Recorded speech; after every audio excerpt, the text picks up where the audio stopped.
దేవుని పరిశుద్ధ నామానికి మహిమ కలుగును గాక. యేసయ్య పరిశుద్ధుడు, పరిశుద్ధుడు, పరిశుద్ధుడు. మనల్ని కూడా పరిశుద్ధులుగా జీవించమన్నాడు. దానియేలు గ్రంథము 3వ అధ్యాయము. రాజాగు నెబుకద్రెజర్ బంగార ప్రతిమ కూడా చేయించి బబులోను దేశములో దురాయన అనే మైదానములో దానిని నిలబెట్టించెను. అది 60 మూరలు ఎత్తు, 60 మూరలు వెడల్పు ఉండెను. రాజాగు నెబుకద్రెజర్ అధిపతులు, సేనాధిపతులు, సంస్థానపతులను, మంత్రులను, ఖజానాదారులను, ధర్మశాస్త్ర విధేయకులను, న్యాయాధిపతులను, సంస్థానంలోని అధిపతులను,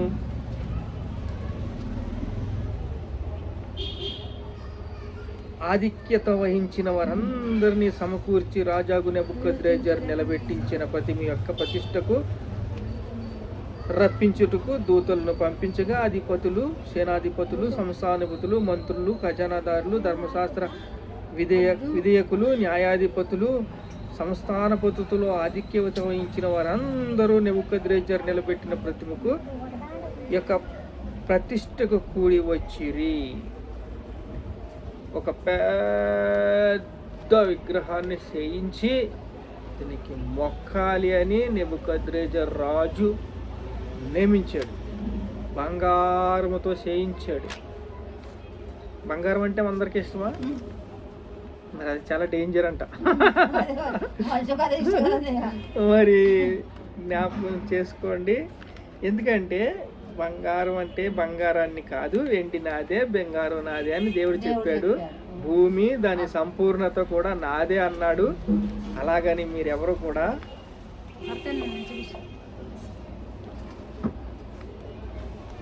కంగారు పడొద్దు.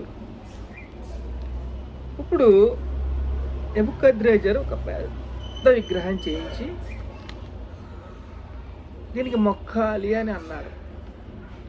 షద్రకు, మెషకు, అబేద్నెగోని కూడా తీసుకొచ్చి మీరేదో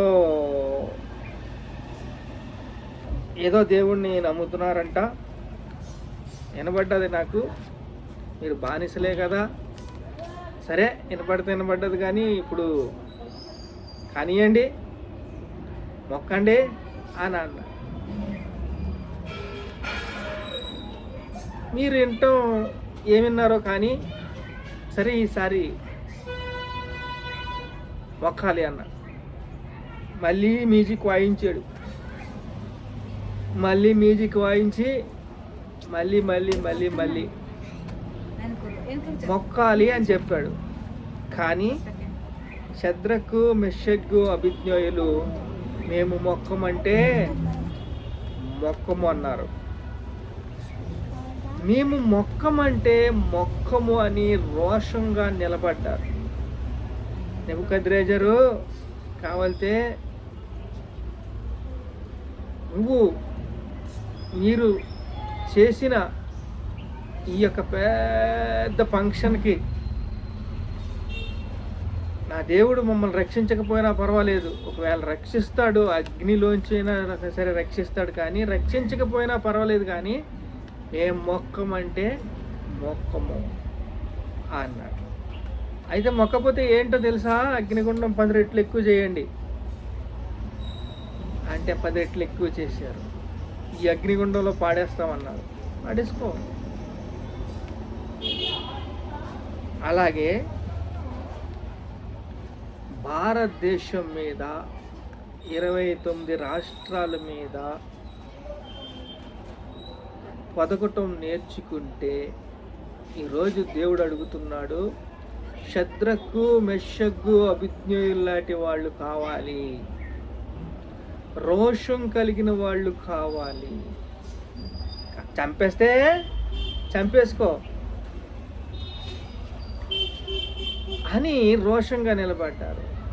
భారతదేశంలో ఈరోజు పొదిగే వాళ్ళు కావాలి. భారతదేశము యొక్క చరిత్ర మారిపోవాలి. 29 రాష్ట్రాల యొక్క చరిత్ర మారిపోవాలి. నిజదేవుని సంకల్పము ఏంటి? ఎందుకు మనిషి ఇలా మారిపోతున్నాడు, బానిస అయిపోతున్నాడు? తల్లి గర్భంలోనే జన్మ కర్మ పాపం చేసి పాపానికి పరిహారం ఏమిటి? ఎందుకు మనిషి ఇప్పుడు పెద్ద పెద్ద విమానాల్లో తిరుగుతారు, పెద్ద పెద్ద మంచి జ్ఞానం కలిగి ఉంటారు, ఏదైనా చేయగలరు, ఉపగ్రహాల దగ్గరికి కూడా వెళ్తున్నారు, శాటిలైట్లు కూడా పెడుతున్నారు. మనిషి ఎందుకు ఈ గ్రహాన్ని మొక్కాలి? ఎందుకు అంత బలహీనంగా ఉన్నాడు? ఈ మర్మం ఏమిటి? ఈ మర్మం వెనకాల ఉన్న ఒక విషయం ఏమిటంటే, మానవుని జీవితం దుఃఖానికి వేదనకి హేతువు పాపమే. పాపము చేయువాడు పాపానికి దాసుడు. సిరికి దాసులా దేవునికి దాసులా అని దేవుడు అన్నాడు. ఈ మర్మము ఏమిటి అని చూసినప్పుడు యెషయా గ్రంథం 40:19 విగ్రహమును చూడగా శిల్పి దానిని పోతపోయును, కంసాలి దానిని బంగారపు రేకులు పొదుగును. బంగారు రేకులు పొదిగించి మనిషిని చేసిన దానిని, మనిషి సృష్టించిన దానిని ఈరోజు మనిషి ఏం చేస్తున్నాడు? ఆరాధిస్తున్నాడు. ఇప్పుడు మనుషులే కదండి చేసింది. నెబుకద్రెజర్ చేసిన విగ్రహాన్ని చేయించి ఆ గ్రౌండ్లోకి తీసుకొచ్చాడు. మొక్కాలి. మొక్కకపోతే అగ్నిగుండంలో పాడేస్తాను. మానవుని జీవితం ఇప్పుడు మనిషికి చంపటం చాలా ఈజీయే, అగ్నిగుండంలో పాడేయటం చాలా ఈజీయే. కానీ మనిషిని సృష్టించటం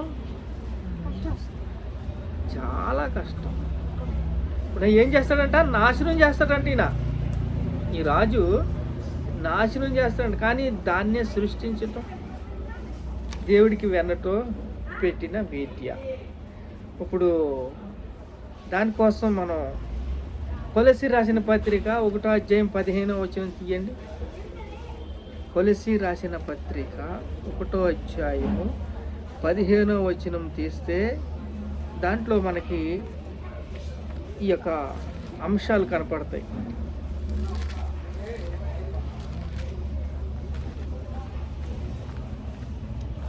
ఆయన అదృశ్య దేవుని స్వరూపి అయి సర్వ సృష్టికి ఆది సంభూతుడై ఉన్నాడు. ఎలయనగా ఆకాశమునందున్న భూమి మీదున్నను దృశ్యమైనవి అదృశ్యమైనవి, అవి సింహాసనములైనను ప్రభుత్వములైనను అధికారులైనను సర్వమును ఆయన యందు సృజించబడును. సర్వము ఆయన ద్వారా సృజించబడును. ఆయన అన్నిటికంటే ముందుగా ఉన్నవాడు. ఆయనే సమస్తమునకు ఆధారభూతుడు. సంఘము అనే శరీరమునకు ఆయన శిరస్సు. ఆయనకు అన్నిటిలందు ప్రాముఖ్యత కలుగును నిమిత్తము ఆయన ఆది అయ్యుండి మృతులలో నుండి లేపుటకును ఆది సంభూతుడాయను. ఆయన యందు సర్వ సంపూర్ణత నివసింపవలెనని ఆయన శిలువ రక్తము చేత సంధి చేసి ఆయన ద్వారా సమస్తమును భూలోకమందైనను పరలోకమందైనను వాటన్నిటిలోనూ ఆయన ద్వారా తనతో సమాధానపరుచుకొనవలెనని తండ్రికి అభిష్టమాయను. ఆయన ఒక తీర్మానం చేసుకున్నాడు. యేసుక్రీస్తు దేవుడు ఈ యేసుక్రీస్తు ద్వారా మాత్రం ఆయన సంకల్పాన్ని, ఆయన విమోచనని మనకి అందివ్వాలని, మనల్ని ప్రేమిస్తూ ఆయన కృపను అనుగ్రహించాడు. నిజ దేవుడు మనకి పరిచయం అవ్వాడు. మానవుడిగా వచ్చాడు. తన రక్తం చిందించాడు. తన రక్తం చిందించి పాపానికి పరిహారమయ్యి పాప పరిహారము చెల్లించాడు. చూడండి, లేవికాండము 7:36 చూస్తే ఒకటో వచనం కూడా ఒకటో అధ్యాయం కూడా చదువుకోండి.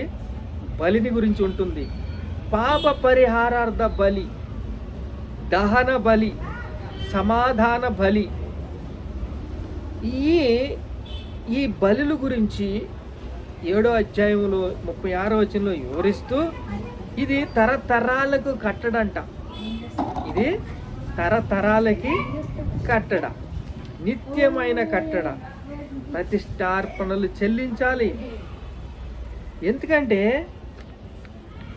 మనకి అబ్రేలు రాసిన పత్రికలో ఇంకో మాట ఉంటుంది.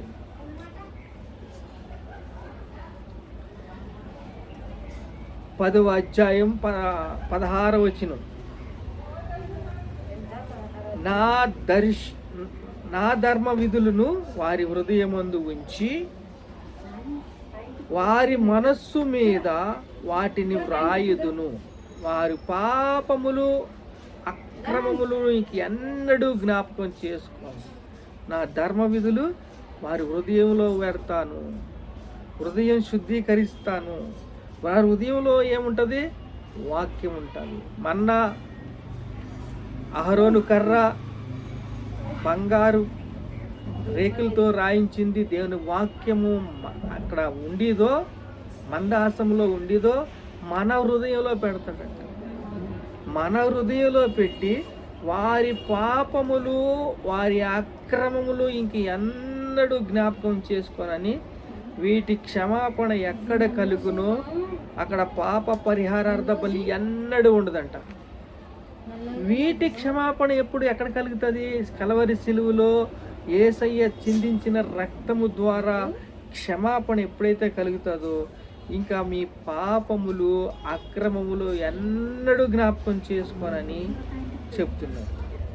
చెప్తూ చూడండి, ఎఫెసీ రాసిన పత్రిక, పాపము చేత అపరాధముల చేత పాపముల చేత సచ్చిన వారై ఉండగా దైవ ఉగ్రతకు పాత్రులము. మనం దైవ ఉగ్రతకు పాత్రులము. 2వ అధ్యాయం 2వ వచనం, ఎఫెసీ రాసిన పత్రిక. దైవ ఉగ్రతలకు పాత్రుమై తన మహాకృప చేత ఆయన బ్రతికించాడు. తన మహాకృప చేత, కృపచేతనే మనం రక్షించబడి ఉన్నాం. ఇప్పుడు అపోస్తుల కార్యం 16వ అధ్యాయం 30వ వచనం చూస్తే రక్షణ, కృపచేతే రక్షించబడ్డాం కదా. అపోస్తుల కార్యములు రాసుకోమ్మా, 16వ అధ్యాయం 30వ వచనము. అయ్యలారా, రక్షణ పొందుటకు మేమేమి చెయ్యవలెను? అక్కడ అంటున్నారు, పౌలు శీలను కొట్టేశారు. ఆ రాత్రి పాటలు పాడితే దేవుడు అద్భుత కార్యం చేస్తే అక్కడ రక్షణ పొందుకోనక, అయ్యలారా మేము ఏం చెయ్యాలి? రక్షణ పొందుటకు మేము ఏం చెయ్యాలి? రక్షించబడాలి. రక్షించబడితే విమోచన, విడుదల, పాప బంధకాల నుంచి విడుదల. మేమేమి రక్షణ పొందుకోవాలంటే గబగబా వాళ్ళు ఆ రోజు గాయాలు కడిగి వారికి వంట చేసి భోజనం పెట్టి అక్కడ బాప్తిస్మ ఇచ్చి వారిని పరిశుద్ధపరిచి పొద్దున్న మళ్ళీ సువార్త ప్రకటించుకుంటా పౌలు, బర్నబా, శీల వీళ్ళు వెళ్ళిపోయారు.